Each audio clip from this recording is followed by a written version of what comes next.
Glórias a Deus.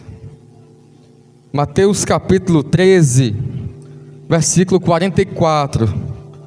Mateus capítulo 13, versículo 44. Eu cumprimento a todos com a paz do Senhor Jesus. Amém.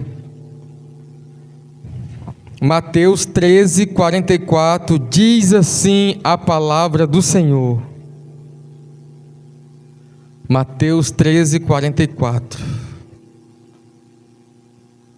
O reino dos céus é semelhante a um tesouro oculto no campo, o qual certo homem, tendo-o achado, escondeu, e transbordante de alegria vai, vende tudo o que tem e compra aquele campo. Mais uma vez eu vou ler. O reino dos céus é semelhante a um tesouro oculto no campo, o qual certo homem, tendo achado, escondeu, e transbordante de alegria vai, vende tudo o que tem e compra aquele campo. Amém? Glórias a Deus. Podem sentar.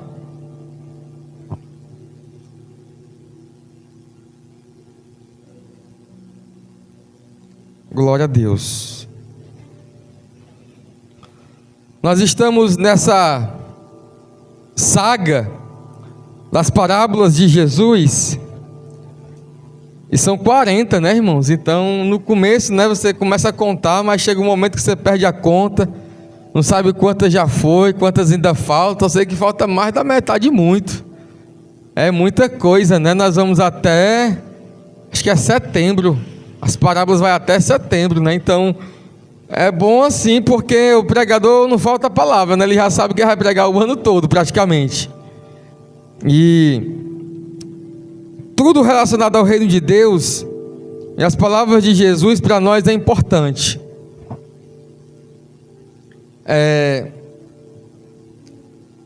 Esse texto, nós estamos ainda aqui em Mateus capítulo 13, e esse texto vai mais uma vez trazer um pouco do entendimento do que é o reino de Deus. O reino de Deus já foi comparado ao grão de mostarda, ao fermento, já foi comparado a tantas outras coisas aqui, né? A explicação da parábola do joio e do trigo, aqui a parábola do semeador. Então, aqui nesse momento, o reino de Deus está sendo comparado a um tesouro.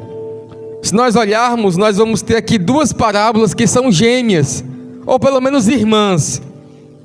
A parábola do tesouro escondido é essa que eu li, e a parábola da grande pérola, ou da pérola preciosa, é a parábola que está debaixo do 44, ou seja, o 45 e o 46. Eu poderia muito bem juntar as duas, mas eu achei por bem pregar somente uma, mesmo ela sendo muito parecida e tendo muita ligação, porque você pensa que não, mas um versículo bíblico ele tem uma riqueza tão grande para nos passar. Eu admirava muito um pastor que eu conheço, que ele tinha essa capacidade muito grande. Eu lembro que ele tinha deficiência visual, e ele então não tinha um esboço assim até mais arrumado, e ele lia um versículo, muitas vezes não lia, só decorava por causa da visão que estava ruim, e ele pregava ali 40, 50 minutos, uma hora só na mente, um versículo muito forte, né? E aqui nessa noite o desafio é esse, é pregar em cima só de um versículo. O reino dos céus é semelhante a um tesouro oculto. Irmãos, essa parábola, ela tem duas interpretações. Quantas interpretações? Duas interpretações. Então, essa parábola, ela tanto, eu quero dizer apenas uma com mais detalhe, e a segunda eu vou só pincelar. Mas essa parábola, ela confronta o nosso coração, viu, Elizabeth? Pregar as parábolas de Jesus é difícil, viu? Porque confronta a gente em muita coisa.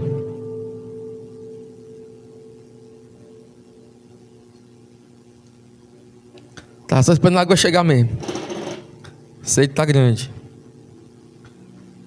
Vamos lá. O reino é um tesouro. As outras parábolas, elas falavam do crescimento do reino de Deus. Mas essa está falando do valor que existe no reino de Deus. Você lembra disso? Suiane, aqui não está falando do reino de Deus que vai crescer. Está falando do valor do reino de Deus. Qual o valor o reino de Deus tem para nós? É o tema da mensagem.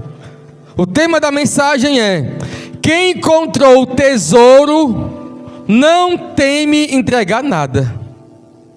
Você pode repetir comigo?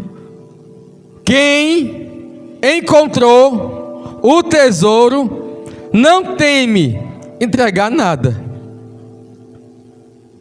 Aqui o texto está revelando que o tesouro representa o reino de Deus. E aqui, só para nós entrarmos no entendimento, eu quero dizer para você que servir a Deus é algo de muito valor. Servir a Deus para nós precisa ser algo de muito valor.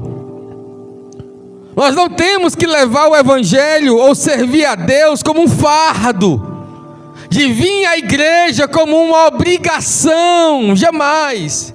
É lógico que talvez para as crianças nós já estamos tentando ensinar e tem todo aquele contexto. Mas nós que já ouvimos a palavra e entendemos, não deve ser um fardo, mas é uma honra o valor de servir a Deus. E aqui o texto está dizendo que alguém encontrou esse tesouro que estava oculto. Eu faço uma pergunta para você, meus irmãos: em que momento da sua vida você teve acesso ao evangelho? Em algum momento o evangelho chegou até você. Alguém pregou, alguém evangelizou, alguém chamou, alguém insistiu, alguém orou, alguém disse, não é assim? Então em algum momento nós tivemos acesso ao evangelho. E o tesouro aqui, que é o evangelho, que é o reino, ele estava em um campo. Só que esse evangelho que eu e você encontramos, ele pode estar em qualquer outro lugar. Não é obrigatório alguém encontrar o evangelho na igreja. Há pessoas que encontraram o evangelho em outras circunstâncias, em outros lugares, em outros momentos. Então eu não sei aonde foi que o evangelho te encontrou e tu encontrou o evangelho.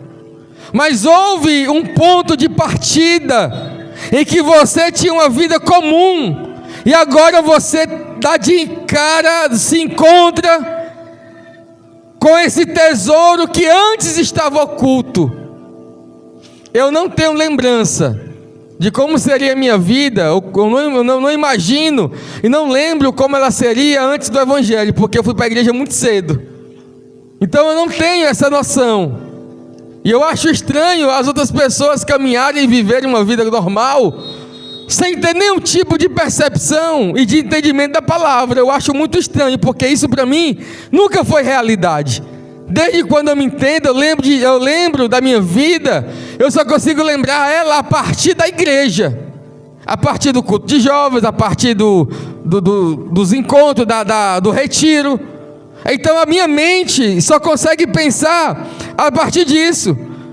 Mas eu sei que muitos aqui tiveram uma vida extensa antes de se encontrar com esse evangelho, de modo que agora você se encontrou com ele em algum momento da sua vida, em algum estágio da sua vida, alguns na vida adulta, outros já um pouco mais de idade ou menos idade.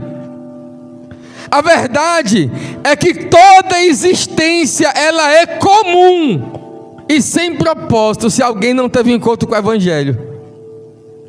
Qualquer pessoa que não teve um encontro com o evangelho, a sua existência é comum. Ele não pensa em propósito de vida, ele não pensa em eternidade, ele não pensa em uma vida além, não pensa, ou pelo menos eu imagino que não pense, porque as Escrituras é aquilo que nos dá esperança e visão de eternidade. Então, uma pessoa sem um evangelho, irmão, é uma pessoa que vive uma vida comum, uma vida sem sentido, uma vida sem propósito, uma vida que não tem um ponto de chegada. Alguns pensam que depois da morte nem acontece mais nada. Aí eu faço a pergunta: o que aconteceu com você quando você encontrou o evangelho? O que foi que aconteceu? Qual foi a atitude que você teve? O texto está dizendo que este homem, ele encontra um tesouro oculto no campo, e ali quando ele acha, ele esconde aquele tesouro, ele guarda aquele tesouro. O que foi que aconteceu com você quando você se encontrou com o evangelho? O que foi que aconteceu com a sua vida quando você escutou a palavra e ela entrou no seu coração e fez você caminhar esse tempo todo até você chegar o dia de hoje, 4 de março de 2026? O que foi que aconteceu nesse tempo todo? Você encontrou esse tesouro? Amém? Você tem certeza que você encontrou esse tesouro? Porque quando a Bíblia diz que esse homem encontrou, o texto está dizendo que houve o quê? Alegria nele. Alegria é sentimento e emoção. Então, assim que ele se encontrou com o evangelho, houve alegria. E aí, há quem diga, né, os irmãos gostam de falar sobre aquele texto lá, sobre o primeiro amor. E aí a gente usa muito essa figura de linguagem como o primeiro amor, como sendo aquele momento em que eu orava mais, em que eu lia mais, em que eu fazia mais as coisas. Mas às vezes parece que essa lembrança, ela só fica no passado. Parece que essa alegria, ela é só uma nostalgia, é só um pensamento. A alegria de quando eu conheci Jesus, e aí cada um gosta de contar o seu testemunho, né? Eu fazia isso, eu fazia aquilo, eu ia para cá, eu ia para acolá. E a pergunta que eu faço: e por que nós paramos? E por que nós não fazemos mais? E por que nós temos que viver de um passado que já passou e que não existe mais, é só na memória? E por que parece que a nossa fé atual, ela só vive do que aconteceu, e não do que nós vivemos agora, do que Deus está fazendo agora? Eu não gosto muito desse texto e dessa aplicação, voltar ao primeiro amor, porque parece que agora nós não estamos mais amando, parece agora que a gente não está mais desejando. Quando se fala sobre isso, eu entendo o que o irmão quer dizer, mas eu percebo que às vezes é tipo assim: não, mas eu fazia tudo isso, agora eu não faço mais, eu não tenho mais coragem, eu não tenho mais força, eu não tenho mais vigor. E muitas das vezes isso, João Vitor, é só uma desculpa do nosso coração. Muitas das vezes isso é só uma peça que o nosso coração quer pregar para a gente e dizer: não, mas o tempo está passando, todo mundo aqui está ficando velho, sim ou não? Ninguém está ficando mais novo, ninguém é o sei o que, Button, como é o nome dele?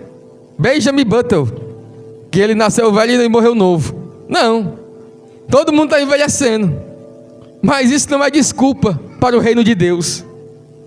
Todos nós estamos com tanta coisa para realizar e fazer, mas isso não pode ser desculpa ao nosso coração. Deus ainda quer, Caleb, fazer grandes coisas nas nossas vidas e em nosso meio. Eu não creio que o que eu vivi no passado ficou lá para trás e eu não tenho mais a condição de experimentar em Deus o poder, o milagre, a graça, a unção, as bênçãos de Deus, o agir de Deus. Eu não creio nisso. Eu creio que o meu Deus continua o mesmo, e Ele é poderoso para realizar nos dias atuais. Eu não creio nessa desculpa de dizer, não, mas é porque tem a esposa, tem os filhos, tem o menino, tem a empresa, tem o cachorro, tem o papagaio, tem cansaço, tem algumas coisas, e agora a obra de Deus eu faço assim. E o que nós chamamos de sabedoria e de amadurecimento, Catiane, às vezes é apodrecimento. Não é amadurecer, é apodrecer. A nossa fé, ela precisa estar ainda viva. A nossa fé precisa estar como uma chama que arde em nosso peito. Eu tive uma sensação tão maravilhosa de sair com o João Vitor naquele dia, João Vitor, não sei você, cada um tem algo dentro de si, mas eu estou falando de mim. Aquelas duas pessoas que nós paramos ali para conversar e evangelizar, eu tive uma sensação tão grande, que eu não posso colocar essa mesma sensação, esse mesmo sentimento e essa mesma alegria no coração de ninguém. Ei, eu não posso não, viu? Eu não tenho capacidade. O que eu posso fazer? Eu posso pregar, eu posso ser exemplo como pastor, mas eu colocar no seu coração o mesmo amor e a chama que arde no meu coração para fazer a obra, isso eu não consigo. É muito particular, é muito próprio de cada um. Agora, nós temos duas opções: ou a chama do nosso coração, ela aumenta ou ela se apaga. Eu coloquei lá no grupo, irmão, vocês não viram não? Coloquei o panfleto que nós, irmão, antigamente a gente ia para o centro para comprar. Ei, nós estamos fazendo o panfleto da gente, com os versículos bíblicos, com a forma da gente ser. Eu vou até fazer outros com as pregações que a Varonice, o Alessandro, o João Vitor, o pessoal que prega, eu vou fazer com as nossas frases. Eu fiz a de ontem só aquele texto mais básico, porque eu quero imprimir amanhã. E se não chover amanhã, como hoje choveu, irmão, é arriscado eu botar no grupo: irmão, eu vou hoje evangelizar, amanhã. E é como eu disse, irmão, eu venho para cá às 7 horas, 7h30, 7h40 no máximo eu saio. Quem chegar, chegou, quem não veio, não deu, e amém. Eu não tenho nenhum problema com isso. Só sei que a Hannah vai comigo. Vai. A Hannah vai estar comigo no meio da rua.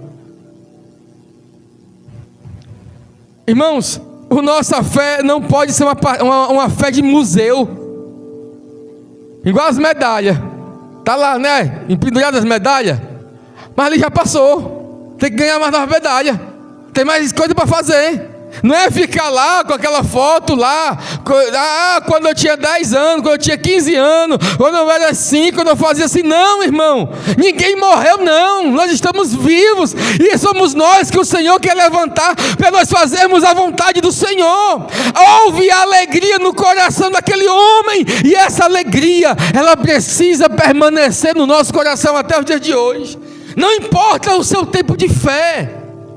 Esse ano eu vou fazer 19 anos que eu estou na fé. Já fiquei de maior, Caleb. Já fiquei de maior. E eu ainda quero fazer tantas coisas para Deus. Eu ainda quero viver, experimentar, sentir. E é lógico que o tempo é curto, e aí você tem que tentar driblar algumas coisas, mas eu quero, irmão, eu quero olhar para a igreja do Senhor Jesus, e eu não vou falar, e essa palavra não é minha, é do meu pastor, eu não quero falar, eu estou cansado da igreja, e dos irmãos, e do só que, não, irmão, isso não sai da minha boca não. Eu quero olhar para a igreja, eu quero dizer: irmão, eu estou feliz, eu estou alegre, porque cada um que está sentado nesse banco faz parte do projeto de Deus neste lugar. Todos os que estão aqui nessa noite, ou que não vieram, ou que vão vir, vai fazer com que meu coração ainda mais tenha alegria, motivação, desejo de fazer a obra de Deus. Foi o Iago que me ensinou uma coisa que eu nunca esqueço. Ser pastor, eu não sou pastor quando eu estou pregando aqui, não. Quando o vídeo vai para o YouTube, está ficando bacana as mensagens lá, está ficando bacana lá, a gravação, está tudo ok, é muito bonito. Eu sou pastor, irmão, quando eu estou na tua casa orando pelo teu casamento, quando eu estou na tua casa orando pelo teu filho, quando eu estou na tua casa orando pelo teu pai, quando eu estou na sua casa, quando nós estamos na rua, quando nós estamos fazendo algo relacionado ao reino de Deus. Porque se você é só um pregador, é a coisa mais fácil que tem hoje em dia. Pregar. A alegria da obra de Deus precisa estar dentro do nosso coração. A alegria é um sentimento, mas ela deve gerar uma atitude. A Bíblia diz que aquele homem, ele se alegrou porque ele achou aquele tesouro naquele campo. Mas a Bíblia diz que ele foi comprar o campo. Ele teve uma atitude, ele escondeu o tesouro, ele pegou algumas coisas que ele tinha e vendeu. Houve uma atitude. É o conflito lá de Tiago, fé versus obras. Aqui a parábola não tem o desejo de mostrar que a salvação é por obras, não. Aqui, o reino de Deus não é conquistado pela sua obra, não. Mas ele está querendo ensinar que nós que somos do reino, precisamos ter uma atitude gerada pela nossa fé e alegria que nós temos em Deus. É o sentimento, é a alegria, é a fé que produz uma atitude. A alegria, ela precede o sacrifício. Você sabia disso? A alegria precede o sacrifício. Primeiramente eu tenho que estar muito grato a Deus, para depois eu enfrentar a chuva e vir para o culto. Porque se a alegria de servir e de estar não tiver no meu coração, irmão, a desculpa vai ser grande. A desculpa é grande. Então a alegria desse reino que eu achei e que fui achado por ele também, ela precede o sacrifício. Eu preciso desejar muito para mim no dia de culto dizer, irmão, eu vou, com chuva ou sem chuva, estando bem ou não estando bem, eu vou, porque há uma alegria. Aqui o texto está dizendo que para ter o campo, ele vendeu tudo que ele tinha. E aqui, irmão, me desculpe assim o que eu vou dizer,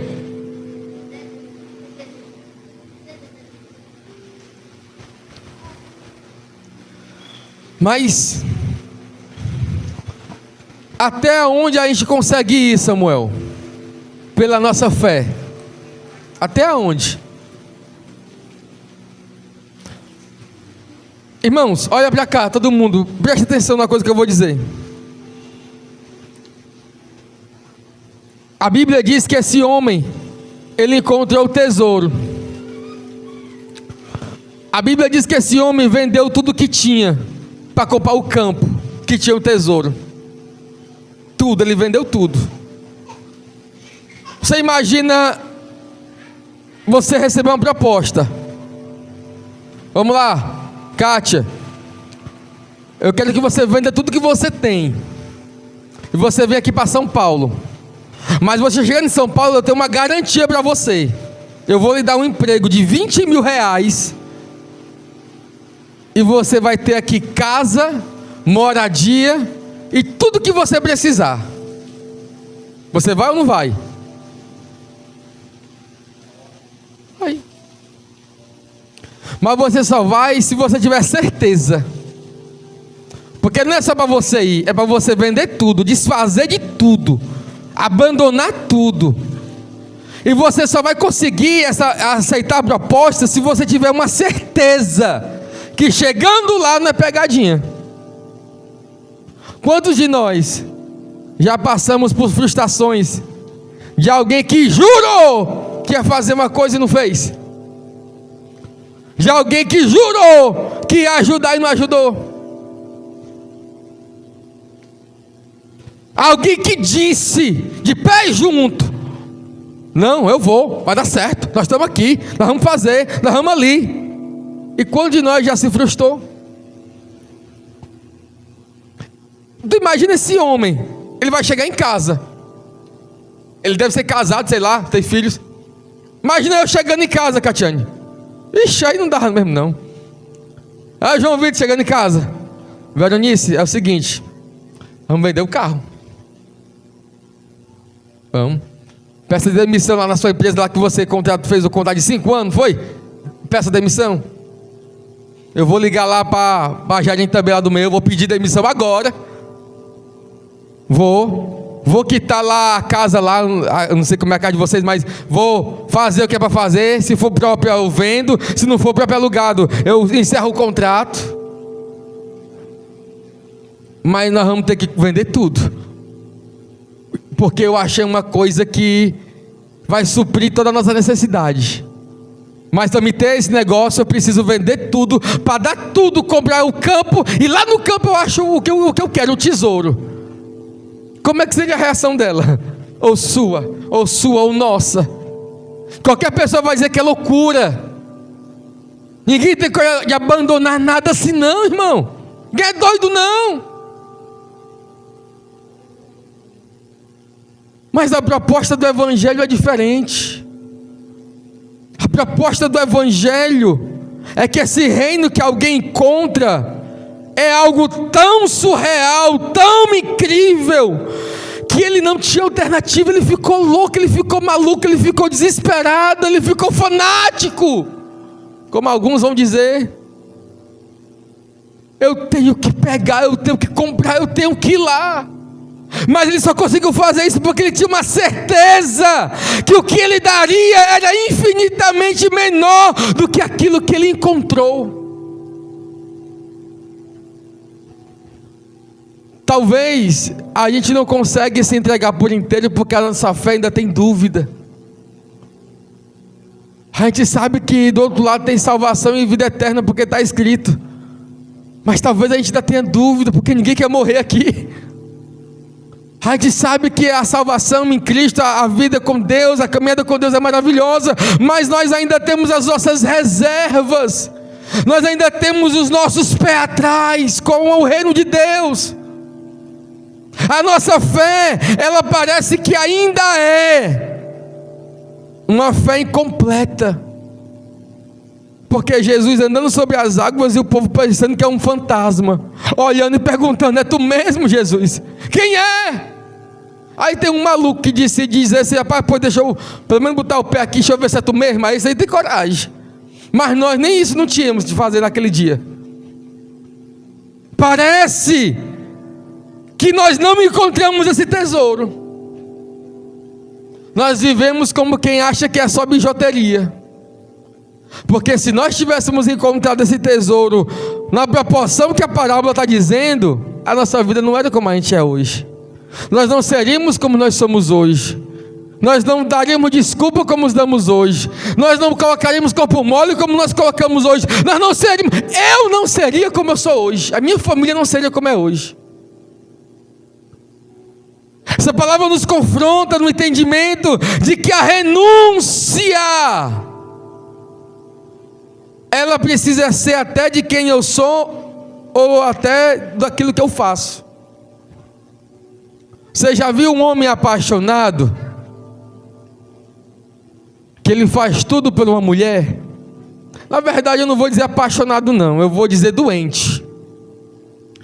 Existe uma doença psicológica, pesquisa na internet, mulheres que amam demais. Quem já viu o nome dessa doença? Quem já viu essa doença? Ninguém viu, nunca viu? Nunca viu? Nunca? Já viu, Catiane? Já viu, Kátia?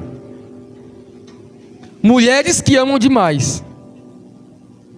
É uma doença psicológica, que a mulher, ela se submete a um nível de aceitar tudo em favor daquela pessoa. E não é amor e paixão, diz: eu vou lutar por você, né? Não é isso não. é ela colocar a própria vida em risco e se submeter a um estado de desumanidade em favor daquela pessoa que ela diz amar e não é amor. É uma doença. É uma doença. Procure na internet mulheres que amam demais, você vai ver uma doença sobre isso. Psicológica. Pode apanhar, pode bater, pode chutar, pode botar na cadeia. Meu irmão, há pessoas que fazem tudo por aquilo que elas querem. Seja no trabalho, seja na família, seja a esposa, o marido a esposa, e há um limite saudável de você estar e lutar por alguém ou não. Mas quando nós falamos do reino, parece que a gente sempre anda agora com o pé atrás. A gente sempre anda com a dúvida. A gente sempre anda achando que talvez não seja aquilo, não vai dar certo. E na nossa vida com Deus, sempre vai haver salpicadas de dúvida. Mas a nossa certeza precisa ser maior. Deus, Ele nos apresenta um tesouro que quando nós o encontramos, nada mais é igual para a gente. É por isso, irmãos, que a nossa fé, ela tem que ser firme e enraizada. Irmão, nada é motivo suficiente para nenhum de nós aqui desviar. Nada. Não há nenhuma luta que você me conte. Não há nenhum problema que você me descreva que te dê base para você sair da presença de Deus. Porque aquele que encontrou o tesouro, ele não tem me entregar absolutamente nada, mas ele deseja renunciar e viver em favor desse reino.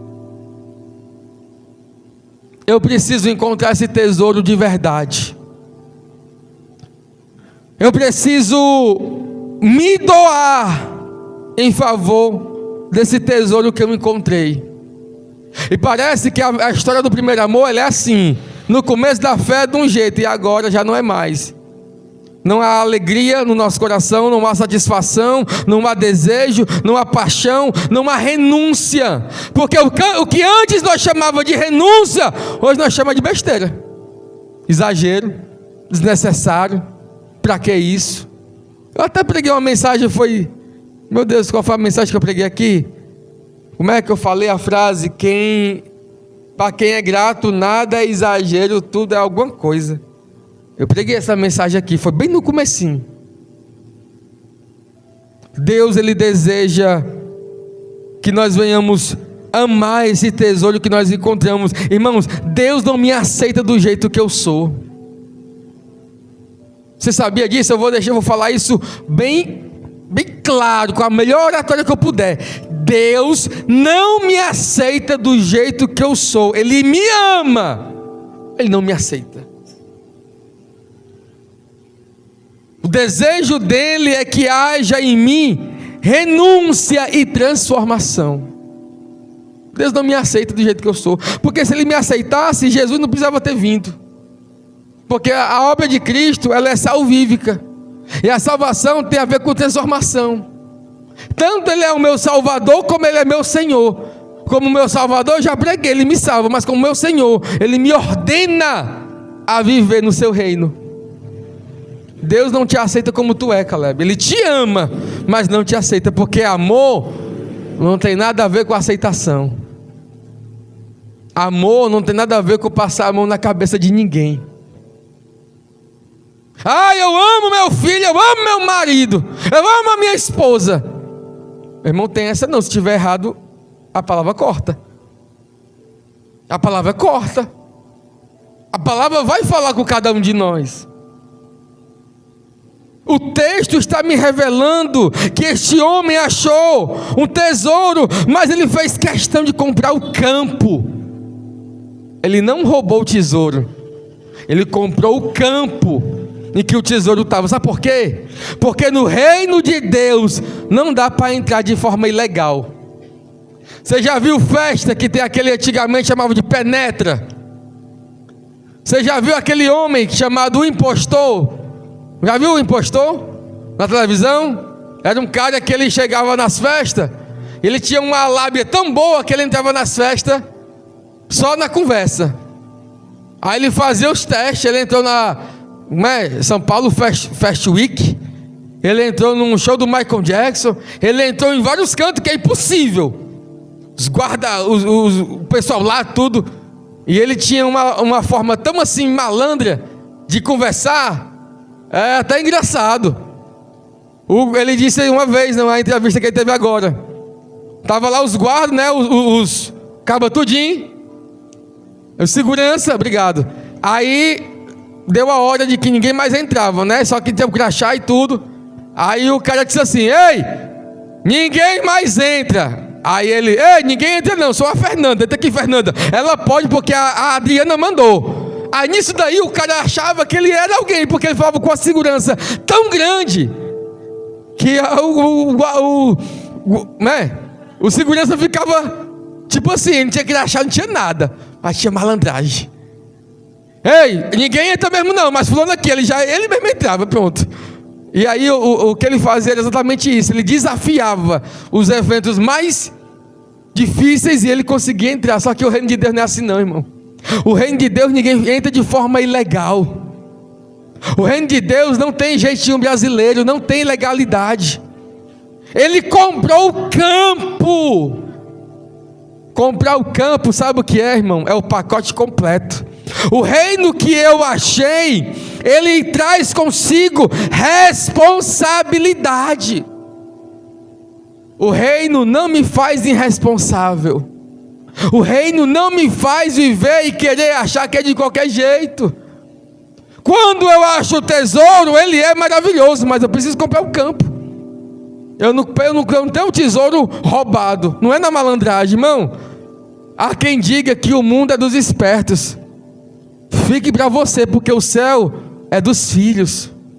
O céu é dos verdadeiros. O céu é dos arrependidos. O céu é dos que amam a Cristo. O céu é dos que foram lavados pelo sangue do Cordeiro. Esse negócio de ser esperto na fé não funciona.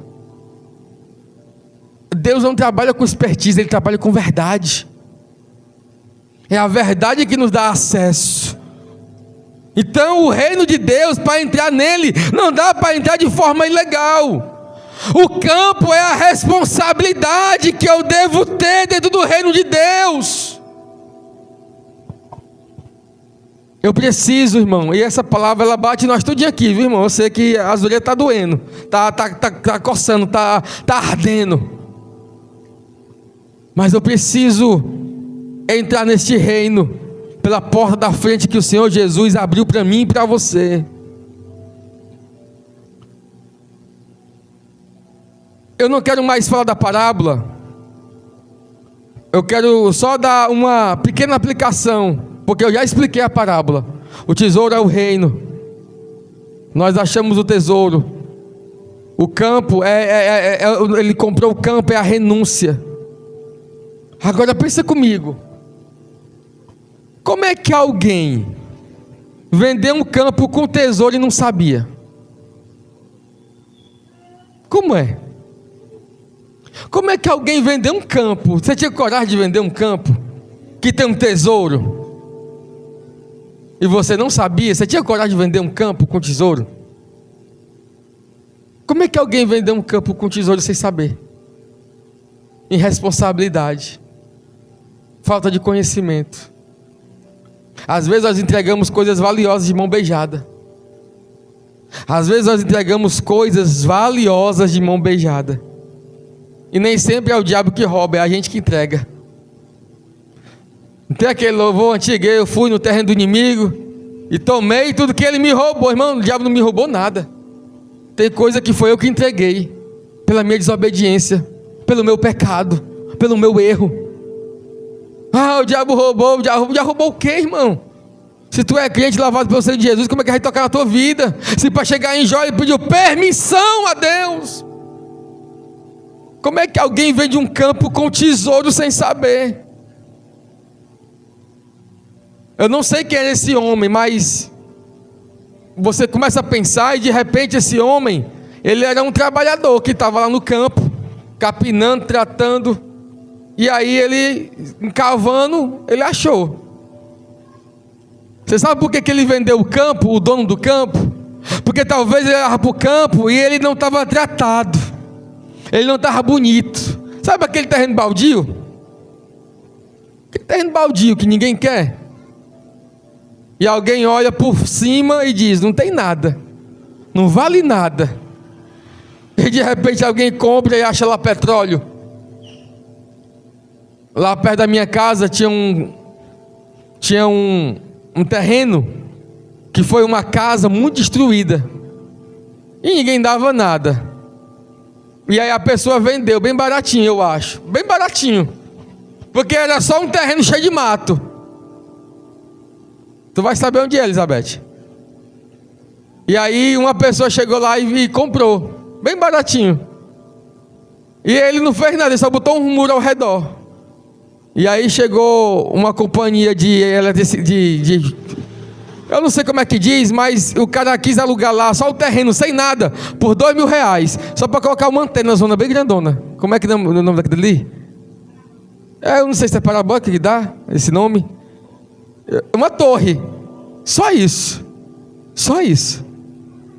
Tu imagina aí, tu comprar um terreno velho que não tem nada, só mato.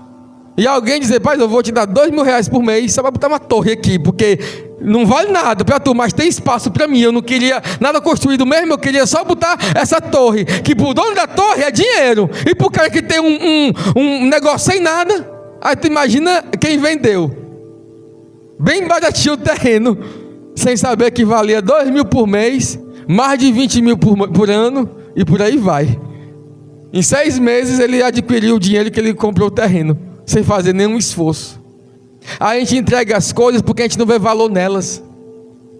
A gente entrega as coisas porque a gente não vê virtude nelas. Assim são as coisas e assim são as pessoas. Nós olhamos para as pessoas e às vezes nós não damos o valor e a credibilidade que ela deveria ter, ou que tem. Eu estava dando testemunho para o Caleb hoje, que eu vi uma moça no Instagram, que eu conheço ela desde criança. Eu não sou velho não, é porque ela era pequena. E aí, ela nasceu na igreja, chegou à fase de 13, 14 anos, desviou. Quando ela desviou, ela entrou dentro do mundo, que eu olhei assim, eu dizia, meu irmão, é só Deus, eu sei, mas é difícil de sair, viu, meu irmão? É difícil. Eu te digo depois quem é, não vou dizer porque ela pode assistir. E aí eu fiquei assim olhando, meu Deus, essa menina tão jovem, tão bonita, e entrou nesse mundo. Acho que ela passou uns 3 anos, mais ou menos, ou 4. E hoje eu tive a felicidade de ver ela na rede social. Voltou, servindo a Deus. Quem vê ela agora, vê ela toda bonitinha na igreja, com a saiazinha lá, no negócio de jovem, fazendo vídeo, fazendo teatro. Eu fiquei maravilhado quando eu vi. Sabe quem é? Mas quem é que queria tratar do campo todo cheio de rapina, de carrapicho, de pedregal, de pedregulho, de entulho? Quem é que queria? É fácil, irmão. Quando já está preparado, quando já está tudo direitinho. Difícil é trabalhar e tratar. Este homem, ele vendeu esse campo ou porque não sabia que tinha o tesouro, ou porque olhou e disse, esse campo aqui não vale nada, está todo desajeitado. E a gente às vezes entrega porque a gente não sabe o valor que tem. Isso aqui é só um parênteses que eu dou da mensagem para dizer, irmãos, cuide daquilo que Deus te deu. Pode até estar bagunçado, pode até não estar tratado, mas você não sabe, pode ter um tesouro lá dentro e você perdeu. A segunda parte da interpretação não dá tempo de falar, irmão. E eu não concordo com a segunda parte da interpretação, porque há pessoas que dizem que o homem é Jesus, o tesouro é a igreja e somos nós, e o campo é o mundo. Mas eu acho muito difícil disso ser. O reino de Deus é um tesouro, não é a igreja. E se você quiser achar que a igreja tem o reino de Deus, você pode até forçar o texto, mas eu acho essa interpretação muito difícil. Eu acho mais fácil que o reino de Deus é Cristo, é Ele que veio inaugurar o reino de Deus. E nós somos a pessoa que encontra o tesouro. De qualquer forma, irmão, ou nós sendo o reino de Deus, ou ele sendo, ou o tesouro, irmão, a pergunta é: como nós temos vivido nesse reino? É só isso. O tesouro aos olhos do homem, o tesouro aos olhos do homem o faz cego para qualquer outra coisa. Aquele cara ficou cego, irmão. Nada mais importava. Nada. Ele só queria uma coisa: se desfazer de tudo que ele tinha, porque ele queria aquele tesouro. Eu quero orar, irmão, nesses 10 minutos, para pedir a Deus para me ter um pouco desse coração desse homem aqui, de conseguir renunciar, de conseguir abandonar. Dá certo, João Vitor, pode ir. De conseguir fazer